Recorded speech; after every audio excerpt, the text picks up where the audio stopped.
ஓம் ஸ்ரீ குருப்பியோ நமக. ஓம் ஸ்ரீ பரமகுருப்பியோ நமக. ஓம் ஸ்ரீ பரமேஸ்ரீ குருப்பியோ நமக. ஓம் பரம ஞான குருவே நமக. ஓம் பரம பவித்திர குருவே நமக.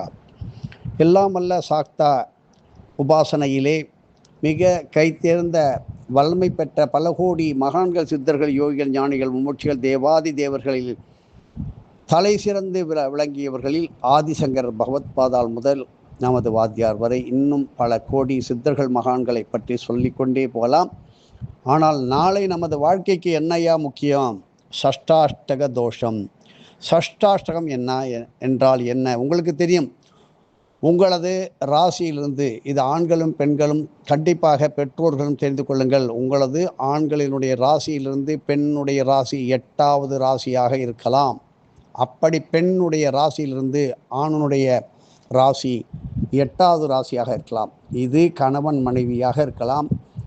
பெற்றோர்களில் தாய் பிள்ளை, தாய் பெண், தந்தை பிள்ளை, தந்தை பெண், இப்படி ஏன் வருகின்ற மருமகள், மருமகன், இப்படி சஷ்டாஷ்டக தோஷத்தில் வந்து கொண்டு மாட்டிக்கொண்டு படாத பாடுபடுகின்ற குடும்பங்கள் பல கோடி பேர்.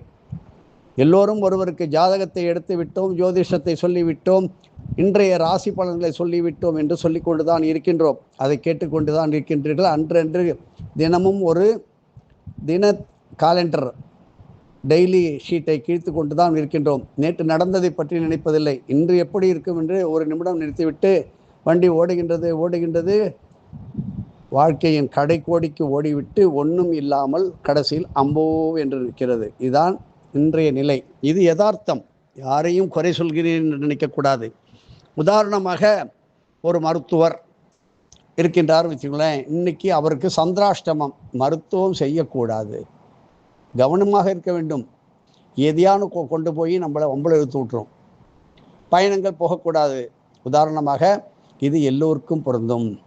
ஆசிரியருக்கு எப்படி பொருந்தும்? ஆசிரியர்களுக்கும் பொருந்தும். ஆசிரியர்கள் பழங்கால முறைப்படி ஆசிரியர்கள் இருந்தால் நாங்கள் சொல்வதற்கில்லை. இப்பொழுது நவீன விதமான ஆசிரியர்கள் எல்லாமே மாணவரையும் ஆசிரியர்களும் ஒரு சேர ஒரு வகுப்பில் பார்ப்பது கிடையாது. எல்லாம் நவீன தொழில்நுட்பத்திலே பார்த்து கொண்டிருக்கின்றார்கள். எங்களுக்கு அதை பற்றி அவசியம் இல்லை. யாராக இருந்தாலும் தோஷம் தோஷமே. வேப்பங்காய் என்றால் கசக்கத்தான் செய்யும், திராட்சை பழம் என்றால், வெல்லம் என்றால் இனிக்கத்தான் செய்யும். இதில் மாற்று கருத்து கிடையாது. ஆனால் இப்பொழுது குருவுக்கே பல சோதனைகள் வந்து கொண்டிருக்கிறது. ஒரு வாத்தியாருக்கு, ஒரு குருவுக்கு சொல்லி கொடுத்த குருவையே கவுத்து விட்டுட்டு போயிடுறான். பரவாயில்லை. இப்படி சஷ்டாஷ்டக தோஷம் எத்தனையோ பேர் ஜாதகம் 12 பொருத்தம் பார்த்தேன் சார், பிரமாதமான ஜோசியர், அதிகமான செலவு செய்தேன், யாக யக்கியம், சாந்தி பரிகாரம் செய்துவிட்டு சஷ்டாஷ்டக தோஷத்தில் கல்யாணம் செய்திருப்பார்கள். இல்லை, ஓகே, அன்னைக்கு அந்த பையனுக்கோ அந்த திருமணமாக வேண்டிய மாப்பிள்ளைக்கோ அன்று சந்திராஷ்டமோ, அன்னைக்கு இருக்கின்ற கிரகதோஷம், அதான் சந்திராஷ்டமம். அன்னைக்கும் சஷ்டாஷ்டகம் வருவதற்கான வாய்ப்புகள் இருக்குது. இப்படி ஒரு திருமணத்திற்கு நாள் பார்ப்பது என்பது அவ்வளவு எளிது அல்ல. அதனால்தான் திருமணம், விவாகம் என்று ஆரம்பித்து விவாகரத்தில் போய் நின்ற காரணம். நீங்கள் எல்லோரையும் கூட்டி விசாரியுங்கள். உங்களுடைய திருமண தேதி என்னவென்று தெரிந்து கொள்ளலாமா என்று அன்பாக பேசுங்கள். 90% திதி சூன்யத்தில் வைத்திருப்பார்கள். அதற்கு மேல் தேய்பிரையில் வைத்திருப்பார்கள். அதற்கும் ஒருபடி சஷ்டாஷ்டக தோஷத்தில் வைத்திருப்பார்கள். அதற்கும் ஒருபடி காலற்ற, தலையற்ற, உடலற்ற நாட்டில் வைத்திருப்பார்கள். ஜீவன் நேத்திரம் இருக்காது. இப்படி மேல்நோக்கு நாள் வைத்திருக்க வேண்டும், சமநோக்கு. இப்படி ராகு காலம், யமகண்டம், குளிகன், காலன், அர்த்த பிரகணம். ஒரு முகூர்த்தம் என்பது அநேகமாக நல்ல மனிதருக்கு 12 நிமிடம் அமைவதே துர்லபம். 3 நிமிடம் அமைந்தால் அது பெரிது. அப்படி கூட எந்த திருமணத்தையும் அருகில் உள்ள பெரிய ஆலயங்களிலோ சிறிய கோயில்களிலோ செய்து நன்றாக இருக்கின்ற கோடான கோடி பேர் இருக்கின்றார்கள். எங்களுடைய குடும்பமே பெரிய குடும்பம், நாங்கள் யார் தெரியுமா அப்படி என்று பந்தா சொல்லி ஒரே குட்டி திருமணத்தை கல்யாண சத்திரத்தில் வைத்து கொண்டு அடி தடி, போலீஸு, கோர்ட்டு கேஸு, விவாகரத்து நடக்காத இடங்கள் மிக மிக குறைவு. இப்படி இப்பொழுது எல்லாருக்கும் ஜாதகம் பார்க்க வேண்டியதாக இருக்குது. கல்யாணம் ஆகி ஒரு புது மருமகளோ மாப்பிள்ளையோ வந்ததுக்கு பிறகு ஜோசியம் பார்க்க ஆரம்பிச்சுடுவாங்க. மாமனாருக்கும் மாப்பிள்ளைக்கும் ஒரே ராசிங்க, இந்த குடும்பத்தை விட்டு பிரிச்சிருக்கேன்னு யாராலும் சொல்லுவாங்க. தனி கொடுத்தனப்போ மூர்த்த கால் ஊனி போடுவான். இப்படியெல்லாம் நீங்கள் முன்கூட்டியே பார்த்து செய்ய வேண்டும். திதி சூன்யம் அநேகமாக சூன்ய திதியிலே திருமணம் நடந்து கொண்டு தான் இருக்கிறது, தேய்பிறையில் நடந்து கொண்டு தான் இருக்கிறது. இது நல்லது அல்ல, இது மாற்றிக்கொள்ள வேண்டும். பரவாயில்லை, நாளைக்கு உங்களுக்கு இறைவன் காருண்யவள் நாளைக்கு இப்படி சஷ்டாஷ்டக தோஷம் தீர்வதற்கு நாளைக்கு செய்யுங்கள். இதை பலமுறை சொல்லிவிட்டோம், யாரும் செய்வதில்லை. எனக்கு டைம் இல்லை சார், உங்கள் டயத்தை மாற்றி போடுவான் கடவுள். டைம் இல்லை சார், டைம் இல்லை சார் சொல்லிவிட்டு கடைசியில் கடவுள் சொல்லுவான், எனக்கு நேரம் இல்லை, நீ இப்படியே இருட்டு போய்டுவார். நாளைக்கு சாந்த நாயக வேலன் வழிபாடு முக்கியமானது, சனிக்கிழமை.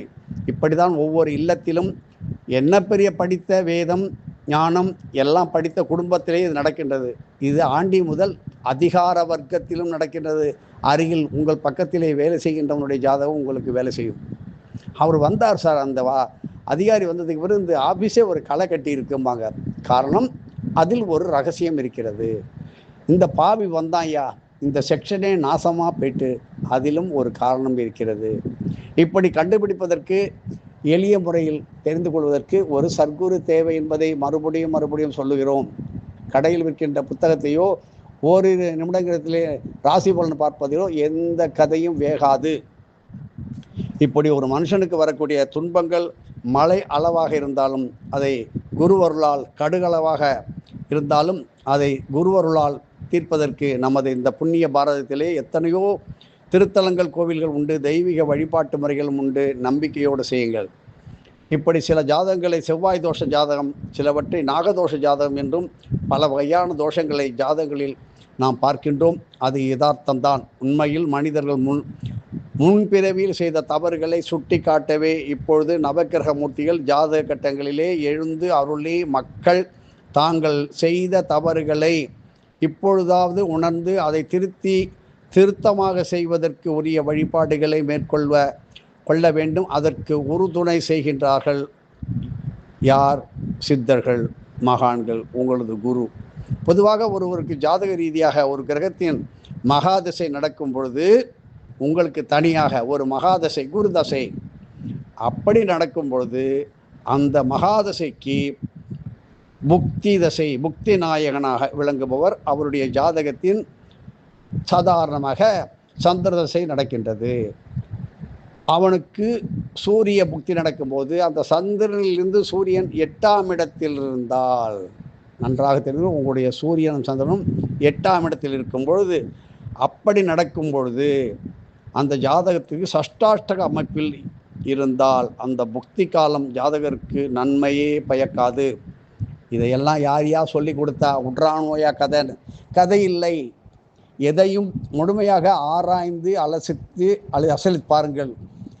கடவுள் கருணையால் சந்தோஷமாக இருப்பதற்கு ஆன்மீகத்தில் பல எளிமையான வழிமுறைகள் உண்டு.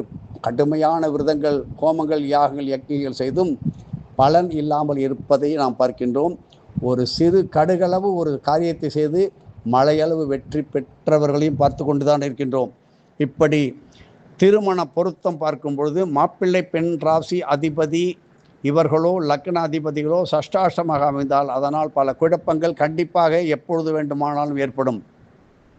இப்படி சஷ்டாஷ்டகம் என்பது தம்பதிகளுக்கு இடையே மட்டும் இல்லாமல் உங்களது உறவினர்கள், மாமா, மச்சான், இவர்களுக்கும் உங்களுடைய ராசி பொருத்தத்தை பார்த்துங்க. இப்படி சக ஊழியர்கள், உங்களோட சேர்ந்துக்கிற ஃப்ரெண்ட்ஸு, கொலிக், இப்படி சமுதாயத்திலே பலதரப்பட்ட உறவுகளிலும் ஏற்படும் நிகழ்ச்சிகள் நடைபெறும். இவை பற்றி அகசிய விஜயம் என்கின்ற புனிதமான ஆன்மீக இதழ்களை தான் கொடுக்கின்றோம். மனம் கமழும் 6 இதழ்கள் கொண்ட முழு பூச்சரங்களை ஸ்ரீ முருகப்பெருமானுக்கு நாளைக்கு சூட்டி சுக்கிர அமிர்த அபிஷேக ஆராதனையுடன் ஸ்ரீ முருகப்பெருமானை வழிபட்டு வருவதே சாந்த நாயக வேலன் வழிபாடு. கருப்பு பார்டர் வைத்த நீல வண்ண 9 முழ சேலைகளையோ, கருப்பு பார்டர் வைத்த நீல வண்ண 9 முழை சேலைகளையோ அல்லது நீல பார்டர் வைத்த கருப்பு வண்ண 9 முழை சேலைகளையோ அம்பாளுக்கு நாளைக்கு எல்லோரும் கண்டிப்பாக பல பேர் ஒன்றாக கூட சேர்ந்து சாத்தலாம். இதை ஏழை சுமங்களுக்கு மேற்கூறிய வண்ண சேலைகளை தானமாக அளிப்பதால் பெரும் ஒரு நல்லது நடக்கும். சஷ்டாஷ்டக அமைப்பில் விளையும் துன்பங்களை எல்லாம் களையும். திடீர் என்று விபத்து. விபத்து என்றால் ரோட்டில் இல்லை, வீட்டிலே நடக்கும். நீங்கள் நடந்து போகும்போது கொப்பரை அடித்து விழுவீங்க, அதெல்லாம் பார்த்துக்கிட்டு இருக்கலாம். என்ன நடந்தது கண் இமைக்கும் நேரத்தில் என்னென்னமோ நடக்கிறது. இப்படி திடீர் விபத்துகளையும், அகால மரணம், காலத்தில் மரணம் என்பது ஒன்று, சொல்ல முடியாத அல்ப ஆயுஸ் என்ற அகால மரணங்களையும் இப்படி மேற்கூறிய வழிபாடு செய்வதால் தவிர்ப்பதற்கான வழிகளை இறைவன் கொடுப்பான். சனிக்கிழமையுடன் கூடிய சஷ்டி திதி, இப்படிப்பட்ட நாளிலே நீங்கள் இந்த வழிபாடுகள் துரிதமான பலனை தரும். நமக்கு தான் நம்ம வீட்டில் சஷ்டாஷ்டம தோஷம் இல்லையே, இதெல்லாம் தேவையில்லை என்று விட்டு விடாதீர்கள். எதிர்காலத்தில் பக்கத்து வீட்டுக்காரன் சஷ்டாஷ்டம தோஷம் வந்துடுவான், போட்டுருவான், கோர்ட்டில் ஒரு கேஸை போட்டு இழுத்து விட்டுருவான். எங்கள் வீட்டு வாசலில் நாய் வந்து நின்றுச்சு, அவங்க வீட்டு மரம் எங்கள் வீட்டில் வந்துச்சு, இதுதான் சஷ்டாஷ்டமம், வேறு ஒன்றும் கிடையாது. அவங்க வீட்டு கார் முன்கதவை வந்து எங்கள் வீட்டு காரில் இடிச்சிச்சு, இதான்.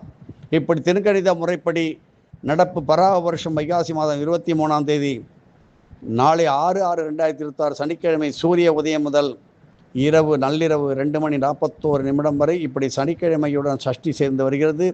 அரிய சந்தர்ப்பங்கள் எல்லாம், வாய்ப்புகள் எல்லாம் சீவி சிங்காரித்து கொண்டு சொல்லிக்கொண்டு வருவதில்லை. இதை பலருக்கும் எடுத்து சொல்லுங்கள். எதையும் ஒரு குரு நம்பிக்கையுடன் செய்தால்தானே உங்களுக்கு பலன் கிடைக்கும். நீங்கள் செய்கின்ற தான தர்மங்கள், பூஜைகள் எல்லாம் உங்களது சர்க்குருக்கு அர்ப்பணம் அடையுங்கள். மேலும் விளக்கங்களுக்கு 9488765604. அன்னதானத்திற்கும் வித்யாதானத்திற்கும் பல மங்கள பொருட்கள் தானத்திற்கும் இந்த எண்ணை தொடர்பு கொண்டு உங்களது சிறு காணிக்கைகளையும் செலுத்தி உதவலாம். எதுவும் என்னுடையதெல்லாம், அனைத்து உடையதே அருளாள அருணாச்சலா.